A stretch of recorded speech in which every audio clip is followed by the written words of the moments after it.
Good afternoon. हम लोगों ने कल ये देखा था कि काउंटर ऑफर क्या होता है। काउंटर ऑफर में हम लोगों ने ये भी समझा कि ऑफर अगेंस्ट ऑफर होता है। हमने कि देखा अक्षत ने मान्या को ऑफर दिया कि क्या आप अपना घर मुझे 5 लाख रुपए में देंगे। मान्या ने कहा नहीं, मैं अपना घर आपको 5 लाख रुपए में नहीं दूंगी, मैं अपना घर 6 लाख में बेचना चाहती हूँ। मतलब मान्या ने ऑफर एक्सेप्ट नहीं किया, मान्या ने ऑफर के अगेंस्ट ऑफर दिया। अक्षत ने कहा नहीं, एक काम कीजिए, आप 5.5 लाख रुपए में अपना घर दे दीजिए। मतलब यहाँ पर भी इसने एक्सेप्ट नहीं किया, यहाँ पर भी उसने एक अगेंस्ट ऑफर दे दिया। तो ये जब तक दोनों पार्टी में से कोई एक पार्टी एक्सेप्ट नहीं कर लेती वो काउंटर ऑफर नहीं होता। ठीक है। क्रॉस ऑफर में और काउंटर ऑफर में एक ही डिफरेंस है। एक पार्टी पहले ऑफर देती है काउंटर में, फिर दूसरी पार्टी उसमें बार्गेन करने के लिए बात करती है। क्रॉस में दोनों सेम टाइम पर सेम टाइप का ऑफर देते हैं एक दूसरे को। ठीक है। नाउ अब हम आते हैं अपने स्टैंडिंग ऑफर पर। स्टैंडिंग ऑफर मतलब वो जो किसी स्पेसिफिक टाइम तक होता है ना। मीन्स ये जो ऑफर है वो किसी एक स्पेसिफिक टाइम तक है, समझना। अब आप चाहो तो इस ऑफर का लाभ मोर देन वन टाइम्स भी ले सकते हो, है ना। अगर आप इस ऑफर को क्या करना चाहते हो बेटा, इस ऑफर को गेन करना चाहते हो, मतलब इस ऑफर का लाभ लेना चाहते हो, तो मोर देन वन टाइम भी ले सकते हो, कोई दिक्कत नहीं। मतलब अगर फ्लिपकार्ट पे सेल चल रही है, समझना मेरी बात स्टैंडिंग ऑफर की, भाई 1 से 10 तारीख तक। तो 1 से 10 तारीख मतलब एक स्पेसिफिक टाइम तक के लिए ऑफर ओपन है। इस टाइम में जितनी बार चाहो आप उस ऑफर का लाभ ले सकते हो। मतलब 1 से 10 तारीख तक अगर सेल चल रही है तो सेल में तुम जाकर 10 बार शॉपिंग करो, तुम्हें कोई रोकेगा नहीं। तो समझ में आ गई ये चीज। ये होता है स्पेसिफिक ऑफर। क्लियर है। तो स्पेसिफिक मतलब यहाँ पर स्टैंडिंग ऑफर। ठीक है। चलिए अब यहाँ पर क्या है, आ जाइए, कुछ रूल्स है। भाई the offer must be creating legal relationship, ये ऑफर है। इसके लिए भी, स्टैंडिंग ऑफर के लिए भी इन्होंने क्या बोला कि कुछ चीजें आपको माननी पड़ेंगी। तो पहला, the offer must be capable of creating legal relationship.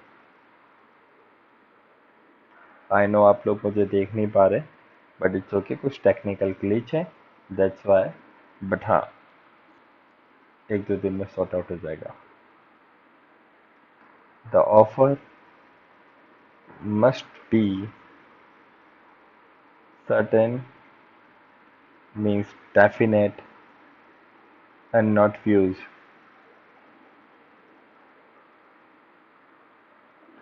Means यहाँ पर ऑफर की जो कंडीशन फिक्स्ड होनी चाहिए। ठीक है। लूज या वैग्यू मीन्स एम्बिग्यूअस नहीं होना चाहिए, अस्पष्ट क्लियर होनी चाहिए। जैसे भाई कमल विमल से 10,000 रुपये या 15,000 रुपये में घोड़ा परचेज करने के लिए ऑफर दे रहा है, नहीं भाई, बहुत क्लियर रखना। यहाँ पर कंडीशन जो है वो सर्टन होनी चाहिए। कैसी होनी चाहिए? सर्टन, है ना। मीन्स अनक्लियर कंडीशंस नहीं चलेंगी। भाई कमल विमल से 10,000 या 15,000 रुपये में घोड़ा खरीदना चाहता है, अरे क्या होता है, कितना बड़ा गेप है, 5,000 रुपीज का गेप है ना। तो यहाँ पर कंडीशन ऑफर कैसी होनी चाहिए? जो सर्टन हो, ना कि नॉट सर्टन या व्यूज, है ना। अस्पष्ट कंडीशंस नहीं चलेंगी। द ऑफर में बी एक्सप्रेस और इम्प्लाइड, ये तो आप लोगों को पता ही है, ऑफर दो तरह से हो सकता है। द ऑफर में बी एक्सप्रेस और एम्प्लॉयड, ये याद रखना। ये ऑफर के लिए कुछ रूल्स है, ये सारी दिमाग में होना चाहिए, तो ही आप मान पाओगे कि ऑफर है या नहीं। The offer must be, the offer must be, note down कर लेना ना, distinguish from an invitation to offer.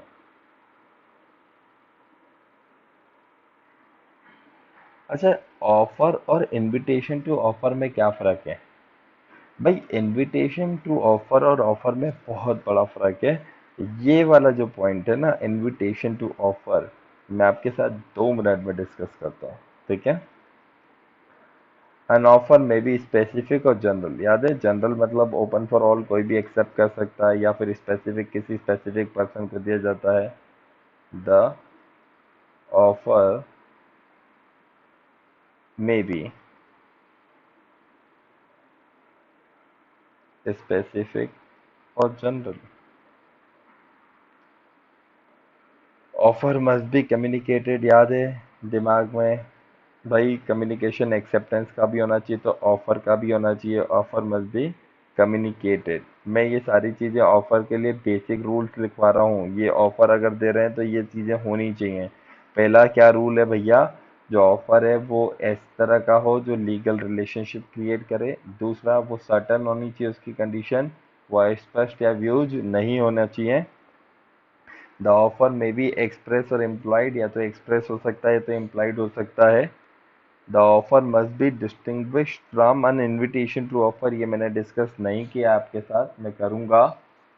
The offer में बी स्पेसिफिक और जनरल, और ऑफर मस्ट बी कम्युनिकेटेड। ऐसा नहीं कि मन ही मन में रख लो, बोले हाँ हम तो ऑफर देना चाह रहे हैं, पर मन में सोच लिया कि मैंने ना मन्या को 5 लाख रुपए में घर बेचने का ऑफर दे दिया। ये ऐसी फालतू बातें मत करना प्लीज। हाँ, उसको कम्युनिकेट कर दो, क्या मान्या तुम 5 लाख रुपए में घर खरीदना चाहती हो। The offer must be made with a view to obtaining the consent of offeree. भाई क्यों दिया जाता है, तो सामने वाले की कंसेंट लेने के लिए। The offer must be made with a view to obtaining the consent of the offeree. Offeror वो जो देता है, ऑफरी वो जो लेता है। और ऑफर कंडीशनल भी हो सकता है, अन ऑफर में भी कंडीशनल, है ना भाई। कोई कंडीशन लगा दी कि अगर ऐसा हुआ तो मैं आपको ये दूंगा। अगर राम की बेटी ने आ, मतलब राम की बेटी सीता ने, सॉरी, राम की बेटी कन्या जो है, राम की जो डॉटर है उनका नाम अपन काव्या रख लेते हैं, तो काव्या ने श्याम के पुत्र सुरेश से शादी करी, तो श्याम अपनी प्रॉपर्टी काव्य के नाम कर देगा। हाँ, ये ऑफर है, करना चाहो तो कर दो भैया, कोई दिक्कत नहीं है। तो ऑफर के लिए बेसिक कंडीशन होना चाहिए।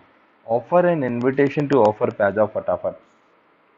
भाई देखो, ऑफर जो तुमने दिया, इनविटेशन टू ऑफर मतलब वो लाइक अ प्रोस्पेक्टस। तुमने देखा होगा प्रोस्पेक्टस में, आप लोग प्रोस्पेक्टस क्या होता है, देखो जब भी कंपनी को पैसे की जरूरत होती है तो कंपनी क्या करती है, पैसा बुलवाती है ना। कहाँ से बुलवाती है, शेयर होल्डर्स से। तो क्या वो कंपनी शेयर होल्डर्स को ऑफर देती है कि शेयर होल्डर्स कंपनी को ऑफर देते हैं। 92% लोग इसी चीज़ में गलती करते हैं। लोगों को ये लगता है कंपनी शेयर होल्डर्स को ऑफर देती है। अगले, अगर कंपनी शेयर होल्डर्स को ऑफर देती तो एक बात बता, आप लोगों ने ओवर सब्सक्रिप्शन का केस पढ़ा है जिसमें पैसा रिफंड कर देते हैं, पढ़ा है ना। ओवर सब्सक्रिप्शन के केस में कंपनी मनी रिफंड करती है ना एक्सेस वालों को। ये जो एक्सेस वालों को मनी रिफंड होता है, तो वो लोग केस फाइल नहीं कर दें कि कंपनी ने तो हमें ऑफर दिया था और हमने एक्सेप्ट किया, उसके बाद भी कंपनी ने हमें शेयर नहीं दिए। तो कंपनी जिस प्रोस्पेक्टस के थ्रू, ठीक है, प्रोस्पेक्टस के थ्रू क्या करती है बेटा, ऑफर करती है, वो ऑफर डॉक्यूमेंट नहीं होता है। कंपनी इनवाइट करती है, कंपनी क्या कहती है, भैया ये इनविटेशन डॉक्यूमेंट है। क्या है, ये इनविटेशन डॉक्यूमेंट है, आप इसको पढ़ो और फिर मुझे ऑफर दो। इसीलिए शेयर होल्डर कंपनी को ऑफर देता है, ना कि कंपनी शेयर होल्डर को।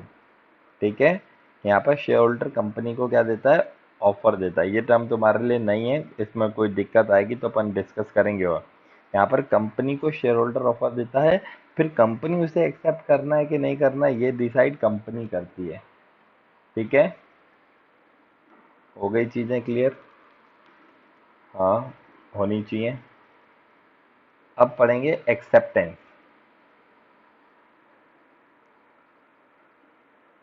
तो ऑफर डॉक्यूमेंट और इनविटेशन टू ऑफर दोनों अलग अलग होता है। इनविटेशन टू ऑफर, जैसे आपने सेल सेल में जाते हो तो सेल के ऊपर आपको वहाँ पे एक मतलब वो क्या बोलते हैं यार, जब सेल पे जाते हो तो एक वो लगा रहता है ना स्टिकर कि ये जो चीजें हैं 5,000 की वैल्यू की है, लेकिन हम आपको 2,500 में ही देंगे। सही है। या आप जो सेल के जो ब्राउचर्स आपके घर पे आते हैं कि फ्लिपकार्ट पे सेल लगी है, या फिर शॉपर्स, क्या नाम है यार, C21 मॉल में सेल लगी है, आप अगर विजिट करें ये प्रोडक्ट इतने में मिलेगा, तो वो इनविटेशन टू ऑफर होता है कि भैया आप पढ़ो, अगर आपको लगता है तो आप हमें ऑफर दो। वरना होगा क्या, अगर कंपनी आपको ऑफर देगी और उसके पास माल खत्म हो गया तो आप तो उसके ऊपर केस कर दोगे। समझ में आ गया? तो ये डॉक्यूमेंट इनविटेशन टू ऑफर होते हैं। ठीक है।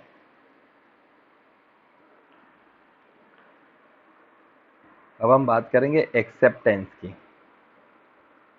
एक्सेप्टेंस वो पर्सन जिसके सामने प्रपोजल रखा गया है, कौन देता है भाई? एक तो होता है ऑफरर, एक होता है ऑफरी, मीन जिसको प्रपोजर और प्रपोजी भी कह सकते हैं, है ना? तो ये एक्सेप्टेंस देने का काम इस व्यक्ति का है। ठीक है, क्लियर है? और इसने एक्सेप्टेंस दे दिया तो मान लिया जाएगा प्रपोजल एक्सेप्ट हो गया। तो acceptance must be absolute and unconditional. मतलब कहने का मतलब समझो, एक्सेप्टेंस जो दे रहे हो वो एब्सोल्यूट होना चाहिए।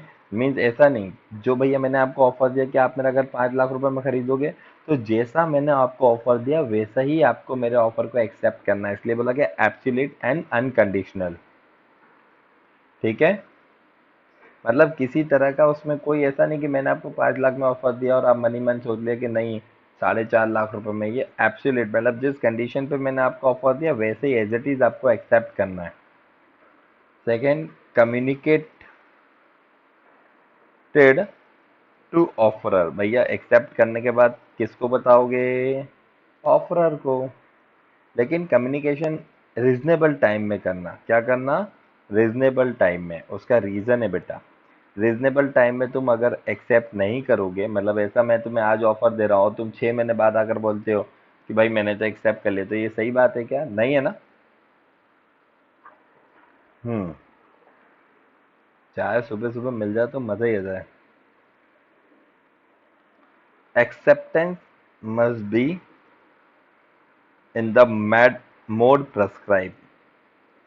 भाई कई बार ऐसा होता है, देखो अगर ऑफरर ने, यहाँ पर ऑफरर की बात हो रही है, ऑफरर ने कोई मोड प्रेस्क्राइब कर दिया है कि आपको, जैसे आप CS के लिए जाते हो, तो CS में आप क्या करते हो बेटा, आप अप्लाई करते हो तो CS के लिए आपको www.icsi.org.com पे जाना होता है ना?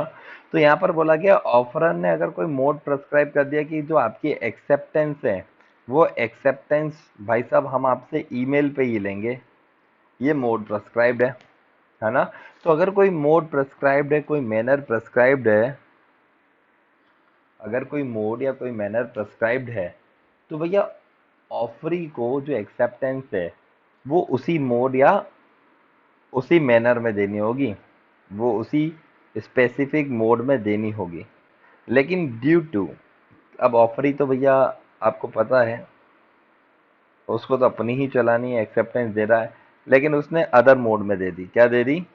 दैट नॉट मीन कि ये एक्सेप्टेंस इनवैलिड हो गई। क्या हो गई बेटा? ये इनवैलिड हो गई ऐसा नहीं है, बट ऑफरी ऐसे एक्सेप्टेंस को रीजनेबल टाइम के अंदर, है ना, यहाँ पर ऑफरर जो है, भाई ऑफरी ने तो एक्सेप्टेंस दे दी, अब ईमेल की जगह फेसबुक पे मैसेज कर दिया उसने, क्या कर दिया? तो यहाँ पर जो ऑफरर है वो चाहे तो इस एक्सेप्टेंस को रीजनेबल टाइम के अंदर, कौन से टाइम में? रीजनेबल टाइम के अंदर अंदर वो रिजेक्ट कर सकता है और बोल सकता है कि नहीं आप उसी प्रेस्क्राइब मैनर में जाकर एक्सेप्ट दें। अच्छा, कंपनीज ऐसा क्यों करती हैं? क्योंकि कंपनीज अपने अलग अलग लोगों को क्या करती हैं बेटा, ऑफर करती है। तो कंपनी चाहती है एक ही जगह पर डेटा सेव हो, है ना, एक ही जगह पे डेटा सेव हो, इसलिए कंपनी एक मोड प्रेस्क्राइब कर देती है, और जो मोड प्रेस्क्राइब करा उसी में देना है। लेकिन अगर आपने उसमें नहीं दिया और किसी और मोड में दे दिया है, तो ऑफरर एक रीजनेबल टाइम के अंदर अंदर उसको क्या कर सकता है, रिजेक्ट कर सकता है, और आपको ये बोल सकता है कि आप उसी मोड मैनर से जाकर क्या दें बेटा, अपना कंसेंट दें। भाई समझना, क्लियर है? तो यहाँ पर ऑफरर ऐसा ऐसा नहीं करता है ना, तो वो एक्सेप्टेंस से बाउंड होगा। अगर वो रीजनेबल टाइम में रिजेक्ट नहीं करता है तो फिर वो एक्सेप्टेंस के लिए क्या होगा, बाउंड होगा, और उसे भी कॉन्ट्रैक्ट पूरा करना पड़ेगा। क्लियर हो गई बात? मीन्स यहाँ पर सीधा सा कहने का मतलब है कि भैया तूने कोई मोड प्रेस्क्राइब करा और ऑफरी ने उस मोड से एक्सेप्टेंस नहीं दी, वो इनवैलिड नहीं है। तू एक काम कर, तू रीजनेबल टाइम में रिजेक्ट कर दे, ठीक है? पर अगर तू भी रीजनेबल टाइम में रिजेक्ट नहीं कर रहा है तो फिर you are the bound for that, ठीक है? रीजनेबल टाइम में मतलब एक्सेप्टेंस को रिजेक्ट करके बोल दे कि भैया उसी मोड से दो, वरना मैं तुम्हारी माननी नहीं मानूंगा, और तूने रीजनेबल टाइम में रिजेक्ट नहीं की तो वो फिर एक्सेप्टेंस के लिए तुम भी बाउंड माने जाओगे। क्लियर है? सर ये रीजनेबल टाइम क्या होता है? तो लॉ में कहीं पर भी नहीं लिखा है रीजनेबल टाइम मतलब क्या। एक सुप्रीम कोर्ट ने एक केस में कहा था कि 6 महीने के टाइम को हम 6 मंथ के टाइम को रीजनेबल टाइम मानते हैं, ठीक है? लॉ में कहीं पर भी नहीं लिखा रीजनेबल टाइम क्या होता है। चलिए आइए इसके बाद अपन एक्सेप्टेंस बाय कंडक्ट की बात करेंगे। एक्सेप्टेंस बाय कंडक्ट, ये जो मैं पढ़ा रहा हूँ ना, ये वो टॉपिक्स हैं जो भले आपको नोट्स में नहीं मिले, लेकिन इन टॉपिक्स के क्वेश्चंस आए। अभी जो बच्चों के एग्जाम हुए ना, उनके अंदर देखा गया कि इन टॉपिक्स के क्या हुए बेटा, इन टॉपिक्स के बीच में से भी क्वेश्चन अराइज हुआ है। तो आईसीएसआई आपको देखना चाहता है कि आपको आता कितना है, इसलिए अपन डेप्थ में पढ़ रहे हैं। हाँ थोड़ा सा लगेगा आपको, लेकिन बहुत सिस्टमेटिकली पढ़ा रहा हूँ।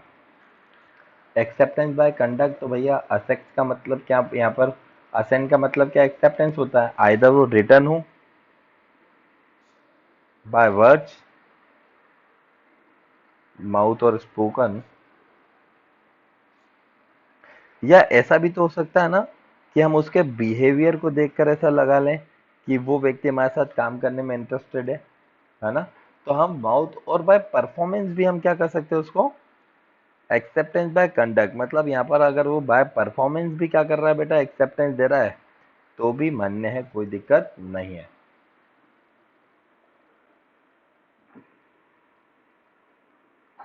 क्लियर है? चलिए, एक टॉपिक है revocation of offer and acceptance. बार बार पता नहीं इसको क्या हो रहा है, इसको थोड़ी देर के लिए मैं होल्ड कर रहा हूँ। Revocation of offers and acceptance के अलावा अभी अपन पहले ये चीजें समझ रहे हैं। पहले समझेंगे एग्जीक्यूटेड कॉन्ट्रैक्ट, फिर समझेंगे एग्जीक्यूटरी कॉन्ट्रैक्ट। एग्जीक्यूटेड कॉन्ट्रैक्ट, देखो जब कॉन्ट्रैक्ट के अंदर इन्वॉल्व्स पार्टी, जब वो अपनी सारी लाइबिलिटीज को पूरा कर देती हैं तो वो एग्जीक्यूटेड हो जाता है। मतलब यहाँ पर एक्स और ये बेटा मान्या वो तुम्हारा एक्स वाला नहीं है ना, ये ई एक्स नहीं है, एक्स है केवल। तो एक्स और मान्या के बीच में क्या होता है, एक कॉन्ट्रैक्ट होता है। एक्स ने कहा कि मैं तुझे एक घर दूंगा 5 लाख रुपए में, तो एक्स ने अपना घर भी दे दिया और मान्या ने 5 लाख रुपए दे दी। जब दोनों पार्टीज ने अपना अपना पार्ट परफॉर्म कर लिया है ना, बोथ द पार्टीज है ना, यहाँ पर अपना पार्ट परफॉर्म कर चुकी हैं, fulfil, both the parties fulfil his own part performance, ठीक है? तो ये होता है एग्जीक्यूटेड कॉन्ट्रैक्ट। जैसे कमल ने विमल से कहा कि मैं तुझे कार दूंगा, तो कमल ने कार दे दी और विमल ने उसकी जगह में मनी दे दी। दोनों पार्टीज ने अपना पार्ट परफॉर्म कर लिया, इसे बोलेंगे एग्जीक्यूटेड, मतलब कंप्लीट कॉन्ट्रैक्ट, पूरा हो गया। एक होता है एग्जीक्यूटरी। एग्जीक्यूटरी कॉन्ट्रैक्ट का मतलब दोनों पार्टीज ने अपनी अपनी लाइबिलिटीज को पूरा करना बाकी है, अभी सिर्फ कॉन्ट्रैक्ट हुआ है ना? भाई कॉन्ट्रैक्ट क्या, एक्स और मान्या के बीच में मैं तुम्हें घर दूंगा, लेकिन अभी दिया नहीं है। मान्या मैं तुम्हें पेमेंट करूंगी, मनी दूंगी, लेकिन अभी दिया नहीं है। मतलब दोनों पार्टीज को अभी अपनी अपनी पार्ट को परफॉर्म करना बाकी है। एग्जीक्यूटेड कॉन्ट्रैक्ट मतलब ऐसा हुआ कि हम तुम्हें 1 अक्टूबर 2021 को घर देंगे, मान्या 1 अक्टूबर 2021 को पैसे देगी। तो ये फ्यूचर में मतलब आज कॉन्ट्रैक्ट हो गया लेकिन हमने पार्ट को परफॉर्म नहीं किया। अच्छा, इसी के दो पार्ट है एग्जीक्यूटिव के, एक होता है यूनिलेटरल और एक होता है बायलैटरल, है ना। चलो, एग्जीक्यूटिव कॉन्ट्रैक्ट के ही दो पार्ट है, यूनिलेटरल और बायलैटरल। देखो, बायलैटरल की बात करें, बायलैटरल कॉन्ट्रैक्ट मतलब क्या, जिसमें दोनों पार्टी एक दूसरे से प्रॉमिस करती हैं कि भाई हम आपके लिए काम करेंगे। जैसे अजय अपनी कार 1 लाख रुपए में विजय को देने का प्रॉमिस करता है। अजय ने प्रॉमिस किया विजय से कि मैं तुझे 1 लाख रुपए में क्या दे दूंगा, अपनी कार दे दूंगा। ठीक है, लेकिन कब दूंगा, नेक्स्ट मंडे को। मतलब दोनों का अभी पार्ट परफॉर्म करना बाकी है, इसने कार दी नहीं है, इसने पैसे दिए नहीं है। यूनिलेटरल, आपने उधार की केस सुने हैं? यूनिलेटरल पार्टीज में, जैसे यहीं पे अजय और विजय की बात कर लेते हैं। अजय ने कहा विजय से कि मैं तुझे अपनी कार दे दूंगा। अजय ने कार दे दी। विजय ने कहा लेकिन मैं पेमेंट दूंगा 1 महीने बाद, आफ्टर 1 मंथ। मतलब एक पार्टी ने अपना पार्ट परफॉर्म कर लिया, यूनिलेटरल मतलब यूनि मतलब एक, बायलैटरल मतलब दोनों। एक ने अपना पार्ट परफॉर्म कर लिया और एक ने अभी पार्ट परफॉर्म नहीं किया है, तो इसलिए बोला गया है यूनिलैटरल कॉन्ट्रैक्ट, जिसने पार्ट परफॉर्म नहीं किया है। यूनिलैटरल है मतलब एक पार्टी ने अपना पार्ट परफॉर्म नहीं किया, और बायलैटरल है मतलब दोनों पार्टीज ने अपना पार्ट अभी परफॉर्म नहीं किया। ये एग्जीक्यूटिव कॉन्ट्रैक्ट के अंदर ही आते हैं।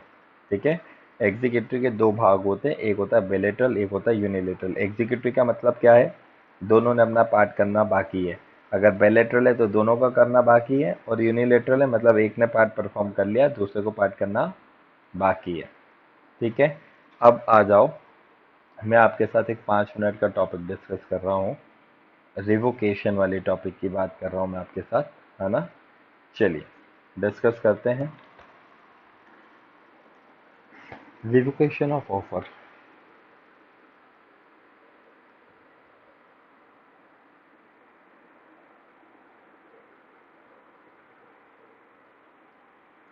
भाई ऑफरर ने ऑफर दिया, ऑफरर ने 1 दिसंबर 2020 को ऑफर जो है ये लेटर से भेजा। ठीक है, जो कि ये एक्स ने वाई को भेजा। वाई को ये लेटर मिला 3 दिसंबर 2020 को दिन में 2 बजे। ठीक है, ऑफरर ने 1 दिसंबर 2020 को लेटर भेजा ऑफर का, किसको, ऑफर किया कि मैं अपना घर जो है ना वो 5 लाख रुपए में तुम्हें बेचना चाहता हूँ। ये ऑफर कब मिला वाई को, 3 दिसंबर 2020 को 2 बजे। अब ऑफरर को बीच में पता नहीं क्या हुआ, 2 दिसंबर को ऐसा लगा कि नहीं यार मुझे अपना घर नहीं बेचना है। तो क्या ऑफर अपने मतलब ऑफरर जो है वो अपने ऑफर को रिवोक कर सकता है? तो बोला गया यस वो रिवोक कर सकता है, लेकिन याद रहे बिफोर एक्सेप्टेंस। बिफोर एक्सेप्टेंस मतलब वाई के हाँ करने से पहले मना कर दे।